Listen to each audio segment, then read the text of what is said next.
प्रत्येक किल्ल्यावर रोज काही लढाई होत नसते. त्याच्यामुळे किल्ल्यावरच्या लोकांनाही कामं असायची की त्यांनी तट साफ ठेवायचा. पावसाळ्यानंतर तर मोठी कामं होती की तटावरची झाडं काढायची, तिकडचं वाढलेली खुरटी झाडं वगैरे असतील ती, आणि किल्ला न्हाऊ घालायचा असे शब्द वापरतात, म्हणजे स्वच्छ करायचा. असा ऐतिहासिक कागदपत्रांमध्ये त्याला तो न्हाऊ घातला किल्ला असं म्हणतात ते.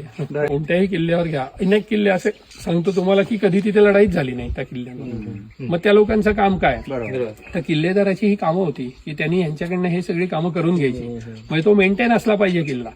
म्हणजे तिथे लढाई झाली नाहीये, वर्ष 2 वर्ष झाली नाही म्हणजे आता होणारच नाही या याच्यात निवांत नाही व्हायचं.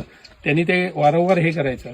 गडाची जी काही ऍडमिनिस्ट्रेटिव्ह सिस्टीम होती त्या सिस्टीममध्ये 3 माणसं महत्वाची असायची. एक म्हणजे किल्लेदार, ज्याला आपण हवालदार म्हणतो, त्याच्यानंतर सबनीस जो अकाउंट्स बघतो किल्ल्यावरचा, आणि तिसरा कारखानीस जो ही गडावरची स्ट्रक्चर जी आहे त्याची बांधकामं करतो. तर ही 3 माणसं जी गडावरची महत्वाची माणसं होती, आणि ही 3 माणसं गड चालवायचे. म्हणजे या तिघांच्या मीटिंग व्हायच्या आणि त्यातनं ठरायचं की उद्या एखाद्या किल्ल्यावर अटॅक केला कोणी तर आपल्याकडे वास्तू आपल्या सगळ्या मजबूत आहेत ना हे कारखानी सांगायचा.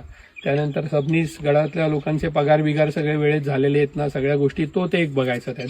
आणि किल्लेदार सगळं आपलं अम्युनिशन आणि यांचे या सगळ्या गोष्टी चांगल्या आहेत का, लोक तयार आहेत का वगैरे हे. आणि मग ते ठरवायचं की लढायचं का आपण किल्ल्यातनं सोडून निघून जायचं आणि मग नंतर परत येऊन किल्ला जिंकायचा वगैरे. तर ह्याच्यात बदल्या व्हायच्या लोकांच्या. हवालदाराची बदली दर 2 वर्षांनी व्हायची, कारण त्याला तिथेच कायमस्वरूपी जर ठेवला तर तो इथला तो म्हणेल मीच आता राजा इथला असे. त्यामुळे अगदी तानाजी मालुसरे यांच्या काळातलं सांगतो, सिंहगड किल्ला जिंकला तानाजी मालुसरेंनी, पण त्यांच्या मुलाला कुठली किल्लेदारी दिली गेली, 300 किलोमीटर लांब सिंहगडपासून पारगड.